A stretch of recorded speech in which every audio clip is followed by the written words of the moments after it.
So if you are maneuvering in the B2B world right now, you know the battlefield is, well, it's complex. Sales cycles are getting longer. The amount of information you have to wade through is just staggering.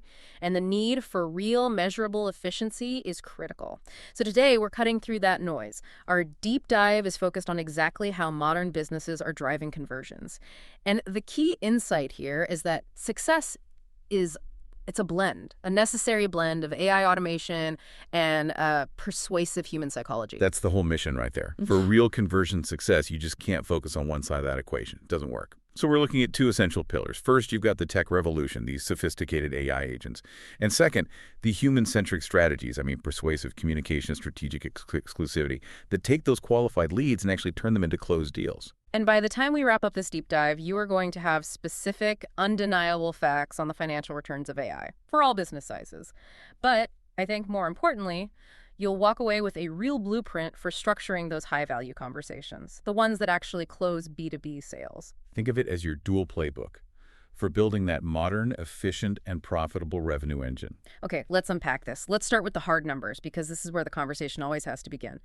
When a business, any size, integrates AI agents, what's the immediate financial reality? What is the ROI? The ROI is not just theoretical, it's measurable, and it's often extremely rapid. The global market for these AI agents, these tools doing real, meaningful work, it hit $5.4 billion this year, and it's projected to grow at a staggering 45.8% annually. So when you look at the standard return, the baseline is about $3.50 to $3.70 back for every dollar you invest. A 3-to-1 return is impressive, but, I feel like I've heard those numbers before. What's the ceiling here? The ceiling is where the smart money is moving.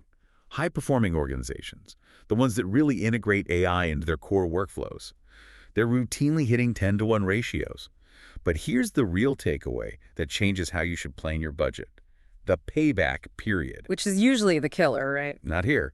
Most implementations show measurable results within weeks. The average payback period for the investment is just 14 months. So the real financial shift isn't just that you save money, it's the sheer velocity of that return. You're not waiting 3 or 5 years to see if it paid off. That velocity is what makes this so compelling. And it proves this isn't just some enterprise luxury. The sources had some fantastic examples of this at the small and medium business scale. Absolutely. Take Hello Sugar, an 81 salon chain. They put in a hybrid AI solution, so a mix of human supervision and automation. And they achieved a 66% automation rate in their scheduling and reception. That efficiency saved them $14,000 monthly. And the real insight there isn't just the saving, it's the strategy. That automation let them grow 100% without hiring a single new receptionist. They scaled without scaling their headcount.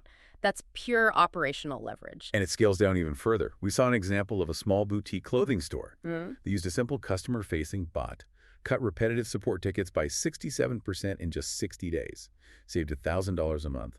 But more critically, their customer satisfaction scores went up from 4.2 to 4.7 out of 5. It's a service quality dividend. Yeah, and even at the individual level, the data is just stark. Solopreneurs using simple email drafting automation, they save 9 hours a week. That time, if you convert it to billing capacity, that's around $12,000 in additional annual revenue. It's why the median annual savings for a small business using AI is somewhere between $7,500 and over $20,000. It's measured in time, and time is money. And then when you scale that up to the enterprise level, the numbers just become transformative. JP Chase, for example, they hit a reported $1.5 billion in operational efficiencies, fraud prevention, trading savings, all through their AI initiatives. Their generative AI platform now gives wealth management employees research results 95% faster. That's huge internal value. And think about customer service at that scale. Klarna. They generated an estimated $40 million profit improvement this year by using an AI customer service assistant. This one agent handles the work of 700 full-time agents, and maybe most importantly, it resolves customer queries in under 2 minutes, down from 11. That's the speed, that's the scale AI brings. The money is definitely there. Here's where it gets really interesting, because we need to move past just general automation. Let's talk B2B specifically, because B2C chatbots, for order tracking and simple FAQs, they're everywhere. But a B2B conversion agent, it has to be fundamentally different. Why is that design so much more complex? The core difference is the customer journey. B2C is often a quick, low-friction transaction. B2B sales cycles are long, the products are complex. The bot needs to plug into deep operational workflows. So it's designed for qualification and lead nurturing, not just speed.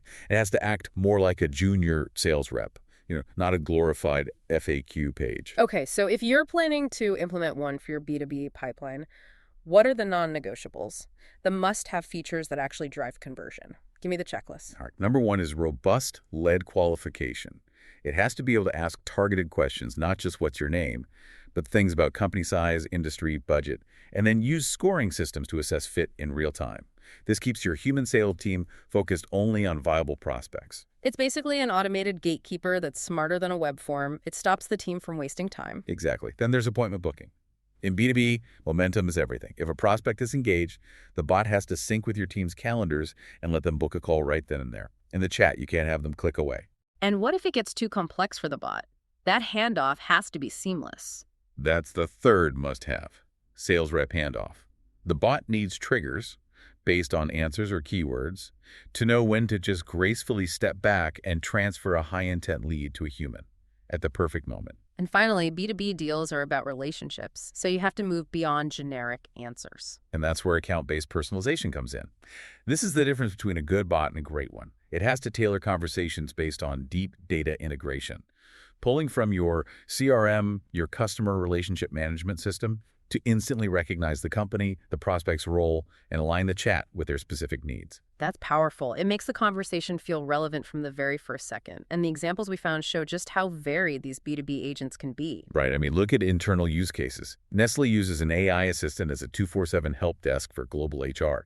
It generates HR documents, and there's thousands of employee FAQs, and it integrates securely with their back-end systems like SAP and Workday. It offloads all that routine work from the human HR team. And for massive operations, Oracle embeds an assistant right into its logistics and ERP. That's enterprise resource planning platforms. It provides real-time shipment tracking, flags production bottlenecks, alerts users to procurement risks. This isn't lead gen, it's efficiency embedded right into the core workflow. These examples really show the technology is robust. Mhm. The front end is automated. It's scaled. Which brings us directly to the human element. So the bot handles the qualification, the nurturing, the 247 questions. How do humans step in and effectively close those high-value deals? It all comes down to strategic communication in sales presentations. And our sources show why most of them just fail. The root of the failure is almost always poor framing, a misalignment with what the decision maker actually cares about. I think we've all been trapped in that meeting where the presentation starts with 5 slides on company history. Most presentations, especially for managed service providers, they fail because they start with "about us" instead of the prospect's actual pain points. We have to stop talking about ourselves and start talking about them. Yes, and the other huge mistake is listing features without connecting them to a tangible business benefit. If you say, "We provide remote monitoring," you have to immediately follow with, "which prevents costly outages." Link the feature to the financial outcome. And please, purge the technical jargon. This is so critical. If your audience is the CEO or CFO, don't say CM. Translate it. Say, a security system that alerts you to threats before they cause damage. Simplify, simplify, simplify. Or you just lose them. So let's talk winning structure, the problem-solution framework. You have to open strong. Start by hitting their biggest, most expensive problem immediately. Remind a mid-sized company that downtime costs $5,600 a minute. That grabs attention. It frames a conversation around risk, not just service. And crucially, you have to position your business as the guide, not the hero. Frame success around the client's goals. So instead of saying, "We provide cybersecurity services," you rephrase it, "We help you avoid data breaches." The client is the hero. You're the strategic partner who helps them win. And when you finally get to cost, the framing has to shift it from an expense to an investment, one that offsets risk. You could say, for less than the annual salary of a single IT technician, you get 24/7 expert protection. That makes the ROI crystal clear. And beyond the content, the delivery mechanics matter just as much. Tactical tips for high-impact presentations are simple, but people ignore them. Limit slides to 5 bullet points, max. And even better, limit each point to 4 or 5 words. It forces the audience to listen to you, not read the screen. And pacing is everything. You have to control the flow, bring up one bullet point at a time. That ensures the audience stays with your voice and your commentary instead of just reading ahead. It keeps them engaged with you, not the slide. This strategic communication, it leads us perfectly to the final piece of the puzzle, the psychology driving action. You've had the AI qualify the lead, you've had the human deliver the perfect pitch. Now, how do you push them over the signature line? And the answer is the psychological principle of scarcity. It's ancient, but incredibly effective. The more rare or limited or unattainable something seems, the more valuable it becomes. It triggers urgency, yes, but also a sense of importance, of belonging. We have a great contrast in our sources here between success and failure. Jay-Z's music service, Tidal, is a classic failure. They relied entirely on exclusivity, this elite club, but they had a massive lack of clear customer value up front. The benefits were fuzzy, and the audience was alienated by the inconvenience. Right, they failed because the value wasn't immediately obvious, but Google, with rollouts like Gmail and Voice, they mastered this. They made the value crystal clear with simple videos and landing pages, but they made registration exclusive through an invitation system. That invitation system was genius. It encouraged social sharing because people had to reach out to their network to get in. It made being an early adopter feel important, like you were part of a trusted inner circle. So for our listener, what are the simple, actionable techniques they can use right now to inject that scarcity and boost perceived value? Use waiting lists. Build hype for an upcoming event or an offer. People will wait for something they believe is worth it. You have to set deadlines to encourage immediate action. Urgency overcomes inertia. And always limit quantities. Simple phrases like "only 15 seats left for this week's webinar" are incredibly effective. And my favorite, which taps into that belonging principle, have qualifications. If you limit your offer, say, only to companies in a specific industry or above a certain revenue, you dramatically increase the perceived value. You're signaling, this isn't for everyone. You belong to the group that deserves this. So if we connect this all back to the bigger picture, the AI agents provide the 24/7 efficiency and scale. They handle the routine work. But that scale has to be paired with clear, human strategy, persuasive communication, value framing, psychological insight to actually convert those leads into revenue. The sources are absolutely unequivocal on this. Human AI collaboration models consistently outperform purely automated approaches. They show a 65% higher success rate than implementations that are just technology-led. Success is achieved when technology augments, not replaces, strategic human interaction. So what does this all mean? It means the conversion landscape demands you master both halves of this equation.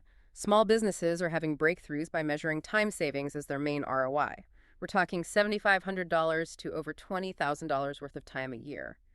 And enterprises are building these sophisticated multi-agent systems to solve incredibly complex problems. So if AI agents are moving past simple automation into these autonomous workflows, the urgent question for you is this.